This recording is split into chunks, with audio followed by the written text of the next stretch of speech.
passion, mon enthousiasme. Viva notre bienfaiteur. Olé, olé.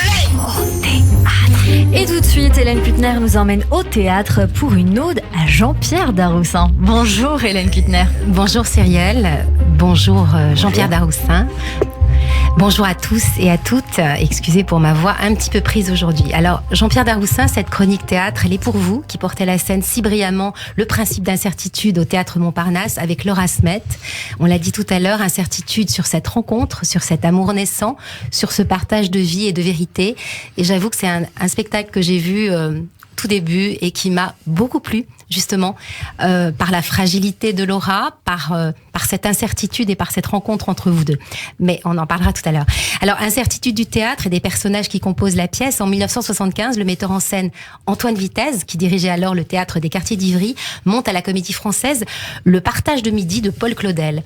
La pièce raconte la rencontre sur un paquebot en 1900 d'une femme venue avec son mari, son ancien amant, et son prochain amant. Ils sont tous les quatre, ils ont connu l'échec et espèrent un nouveau départ avec ce voyage. Il est midi et leur destin se scelle pour toujours. Et c'est une pièce d'inspiration autobiographique qui a un tel succès à cette époque. Elle sera reprise jusqu'en 1981, après une tournée à Buenos Aires en 1977. Vous l'aviez vu, Jean-Pierre Daroussin, et particulièrement aimé?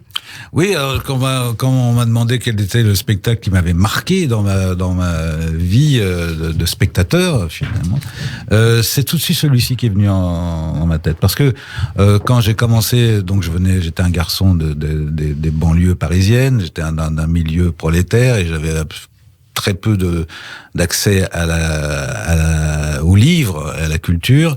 Et quand j'ai commencé à faire du théâtre, évidemment, je me suis intéressé à toutes ces écritures.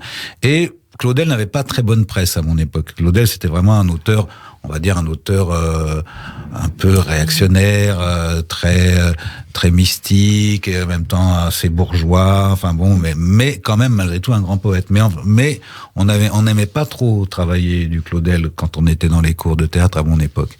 Et parce que j'allais tous les soirs au théâtre, parce que quand j'ai commencé à faire ça, j'étais passionné, donc tous les soirs j'étais au théâtre. Je vais à la Comédie Française et je vois ce spectacle d'Antoine Vitesse, et c'est la première fois de ma vie où j'ai senti, à la fin du spectacle, je me suis levé spontanément, je ne sais pas par quelle énergie, qu'est-ce qui m'a pris, ni quoi que ce soit, alors que jamais, je suis plutôt quelqu'un qui est d'un enthousiasme extrêmement discret, je ne montre jamais mes enthousiasmes, et là je me suis levé, j'ai crié bravo. Voilà, et ça m'est sorti, c'est la première fois, je me suis dit, donc ça peut produire ces émotions-là, et c'est donc pour ça que c'est mon plus grand souvenir de truc qui m'a bouleversé, parce que j'étais tellement contre Claudel, et à la fin de la pièce, j'étais tellement retourné que ça m'avait vraiment beaucoup, voilà, puis c'était un très grand spectacle, les acteurs étaient merveilleux, il y avait Jérôme Deschamps, il y avait Patrice Carbra, il y avait Edounia Michael et Michel Aumont, voilà, c'était formidable. Alors le théâtre pour vous, Jean-Pierre Daroussin, on l'a dit avec Cyrielle tout à l'heure, c'est d'abord une affaire de rencontres, de copains, de troupes, presque de famille, comme une évidence. Pour preuve, c'est avec Ariane Ascaride que vous rencontrez au conservatoire son mari aussi, Robert Guédiguian, que vous créez la troupe du Chapeau Rouge, dont font partie Catherine Fro, Pierre Pradinas dans les années 80. Ensuite, ce sera un autre couple, une autre famille, Agnès Jaoui et Jean-Pierre Bacry, avec lesquels vous créez la pièce Cuisine et dépendance en 1991, dans une mise en scène de Stéphane Meldeg. Je pense que c'était, il me semble, à la Renaissance. Puis de nouveau avec les mêmes. Je vais vous corriger. Au Théâtre La Bruyère. C'est au Théâtre La Bruyère et après au Théâtre Montparnasse. Exactement. Vous avez une mémoire terrible. Puis de nouveau avec les mêmes, vous montez en 1994 Un air de famille, dont le cinéaste Cédric Clapiche réalisera l'adaptation cinématographique. Ces deux pièces sont un succès, elles sont jouées plus de 500 fois et elles vous révèlent au grand public. À ce moment-là, vous avez à Molière, celui du meilleur comédien, dans un second rôle. On écoute, si vous le voulez bien, un extrait du film Un air de famille, où vous rencontrez Agnès Jaoui et où vous semblez, pour le coup, très indécis. C'est toi qui décides. Hein. Comme d'habitude. Je comprends pas, ça a toujours été clair, on se voit, bon, on est... mais en même temps, on est... non. Toi, tu attends autre chose? Qu'est-ce que tu veux que j'attende? Mais j'attends rien. Je te demande pas de te marier. Je suis comme toi, j'ai ma vie, tu sais. Hein. On pourrait même se demander si les dialogues de Bacry et Jaoui n'étaient pas écrits après des improvisations. C'est ce que vous pensez, vous, Hélène Kuttner? Je ne sais pas, on va peut-être le demander à... Non, alors absolument pas. Agnès et Jean-Pierre écrivaient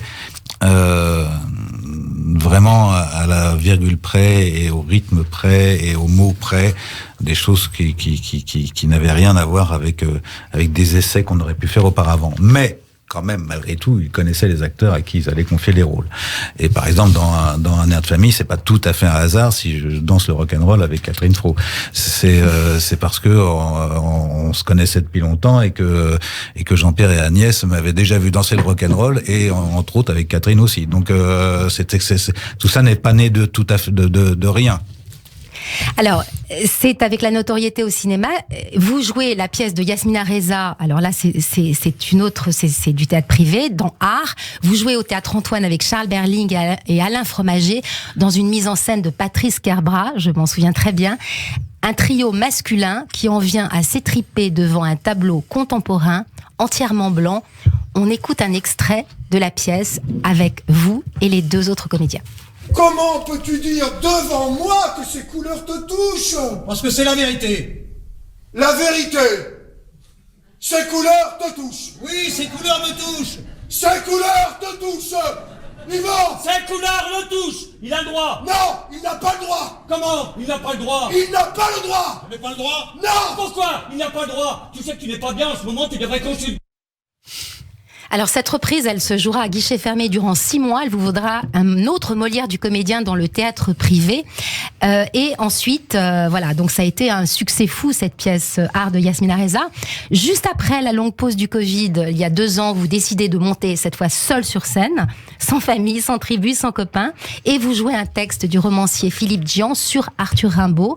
Dans une mise en scène d'Anna Novion, vous incarnez le poète âgé de 70 ans, enfermé dans une chambre d'hôpital de Charleville, en donnant une magnifique leçon de vie et de poésie. Le spectacle s'appelait Rimbaud en feu. C'était le titre d'un morceau de théâtre halluciné où vous ressembliez étrangement, ce me semble, dans cette fureur, à Léo Ferré.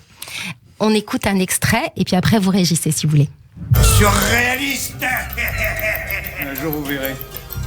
Des rêveurs de paix, de peuples émancipés, d'amour défréné, des fanatiques de liberté, d'égalité, crieront l'imagination au pouvoir, l'imagination.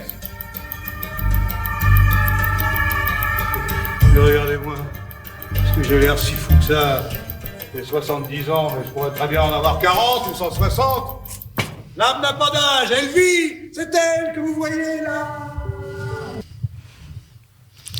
Voilà, donc c'était le dernier spectacle. Je termine ma chronique pour dire que vous êtes sur scène comme un poète qui aurait les pieds ancrés dans la terre et la tête dans le ciel, comme un grand enfant, vous l'avez dit tout à l'heure, qui aurait grandi trop vite, mais qui continue avec une simplicité désarmante à nous faire croire à ses rêves. Merci. Et merci beaucoup Hélène Püttner. Allez, tout de suite, c'est la chronique émotion de Jérôme Goulon.